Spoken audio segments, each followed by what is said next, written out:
Hello and welcome to LiveLaw. I'm your host Shambhavi, and today we are delving into one of the significant legal battles in recent times, the Adani-Hindenburg controversy. From scathing reports to courtroom drama, this case has seen it all. So stay tuned as we unravel the details of the first round of litigation, the key legal arguments, and the Supreme Court's stance. The Adani-Hindenburg controversy revolves around allegations made by Hindenburg Research regarding the Adani Group. The key issues include accusations of stock manipulation, accounting fraud, and concerns about the financial practices of the Adani Group. SEBI has been investigating these allegations, and the outcome of this investigation could have significant implications for the company and the broader market. In the latest development, Hindenburg Research accused Madhabi Puri Butch, the chairperson of SEBI, of having a conflict of interest. They claimed that Butch and her husband had invested in offshore funds linked to the Adani Group before she took over as SEBI chairperson. Madhabi Puri Butch stated that the investments were made in her personal capacity before she assumed her role at SEBI, and that all necessary disclosures were made. SEBI has reiterated that it is handling the Adani investigation with due diligence.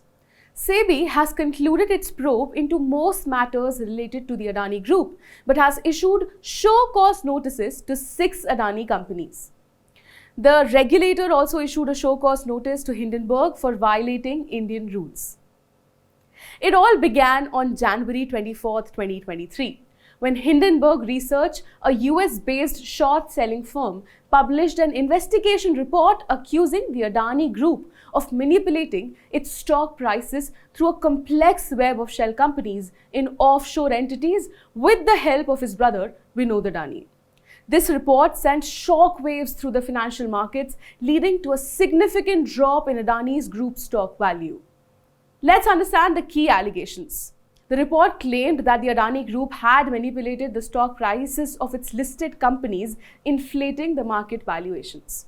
The use of a network of offshore shell companies allegedly allowed Adani to bypass Indian regulatory frameworks. Hindenburg accused the group of serious lapses in corporate governance and transparency. The Adani Group swiftly responded to these allegations with a detailed 413-page rebuttal, vehemently denying any wrongdoing. They claimed that the report was a calculated attack on their reputation and on the integrity of the Indian markets. The controversy didn't end with the exchange of reports. Soon after, several public interest litigations, or PILs, were filed in the Supreme Court of India. Notable petitioners included advocates Vishal Tiwari, Congress leader Jaya Thakur, and activist Anamika Jaiswal. These petitioners sought a court-monitored investigation into the allegations raised by Hindenburg Research, fearing that the ongoing probe by the Securities and Exchange Board of India might not be sufficient. On March 2, 2023, the Supreme Court constituted an expert committee to investigate whether there was any regulatory failure on SEBI's part in handling the allegations against the Adani Group. This committee, chaired by former Supreme Court Judge Justice A.M. Sapre, included prominent figures such as former CBI chairperson Mr. O.P. Bhatt, retired Justice J.P. Devadhar, Mr. K.V. Kamath, Mr. Nandan Nilekani, and Mr. Somshekhar Sundarsan. In addition to setting up this committee, the Supreme Court also directed SEBI to carry out a detailed investigation into the allegations. Initially, SEBI was given 2 months to complete its probe, with the deadline set for May 2, 2023. As the deadline approached, SEBI requested an extension, citing the complexity of the transactions involved and the need for more time to gather information from foreign regulators. Under Section 11 of the SEBI Act 1992, SEBI has broad powers to protect the interest of investors and to regulate the securities market. This includes the authority to investigate any market manipulation or fraudulent practices. However, the petitioner argued that SEBI's investigation might not be impartial given the influence of large corporate entities like the Adani Group. The Supreme Court, while acknowledging these concerns, chose to grant SEBI additional time, but only until August 14, 2023, instead of the full 6 months requested. The court also noted SEBI's progress, with investigations completed in 22 out of the 24 cases under scrutiny. On January 3, 2024, the Supreme Court rejected a plea for a court-monitored investigation by a special investigation team or the CBI into the Hindenburg allegations.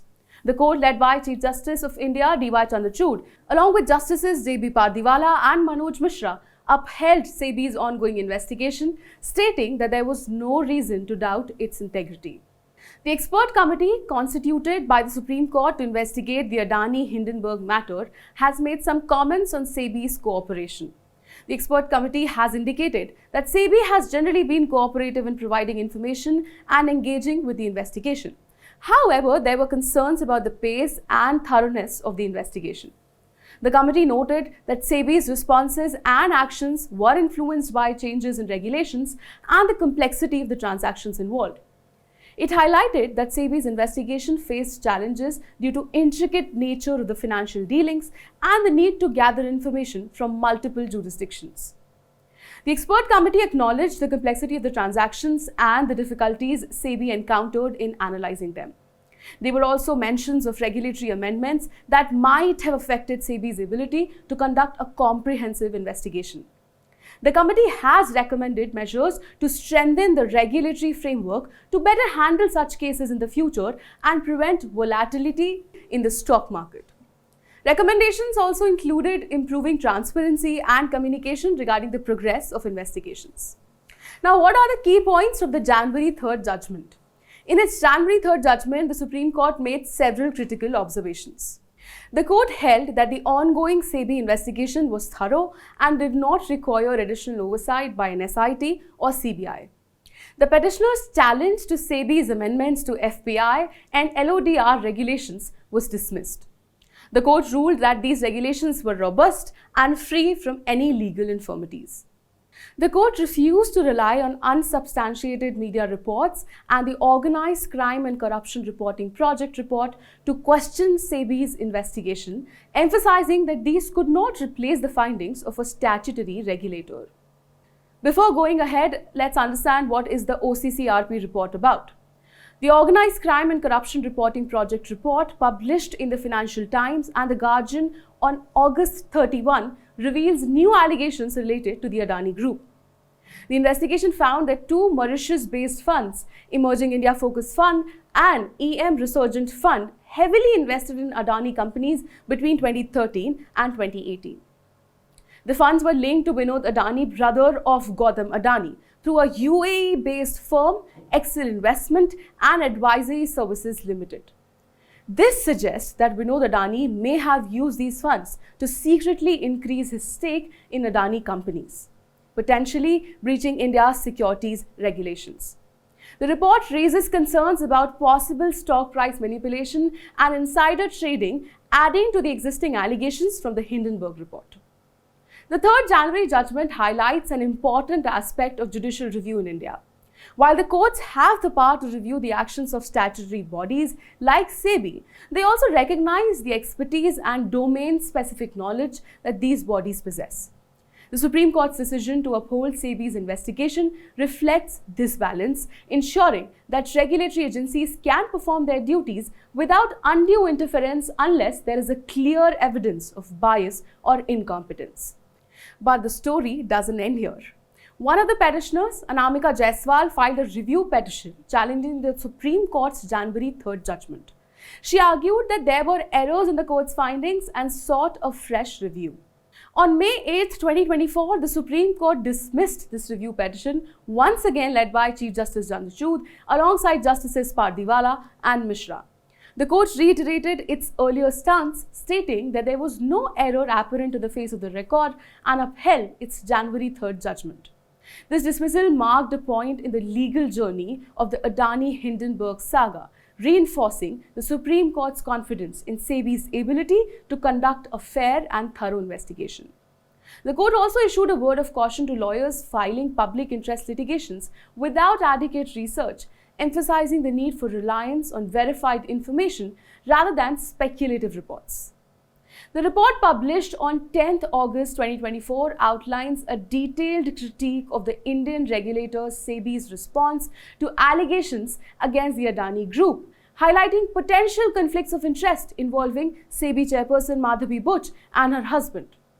The report criticizes SEBI for not taking meaningful actions against Adani despite substantial evidence of wrongdoing, such as the use of offshore entities for stock manipulation and money laundering. It further suggests that SEBI's inaction might be influenced by Madhavi Butch's and her husband's stake in similar offshore funds used by Adani. The report also details the close ties between Butch's and Blackstone, a major beneficiary of the REIT regulations approved during Butch's tenure at SEBI. The report raises concerns about the regulator's ability to act impartially in the Adani case. If you're looking for the specifics of the latest report, be sure to watch our other video where we break down all the details for you. This video will give you a comprehensive understanding of the new findings and their implications. Now what's next? With the Supreme Court's clear stance, the ball is now in SEBI's court to complete the remaining aspects of the investigation. The court also directed that any further infractions or issues uncovered in the process should be dealt with strictly according to the law, ensuring the protection of Indian investors' interest. As we await the conclusion of SEBI's investigation, the Adani-Hindenburg case remains a landmark moment in the intersection of corporate governance, market regulation, and the role of public interest in legal battles. We'll continue to keep you updated on all developments in this ongoing matter. Thank you for watching. If you found this video informative, make sure to like, share, and subscribe to LiveLaw for more in-depth legal analysis. Let us know your thoughts in the comments below and stay tuned for more updates.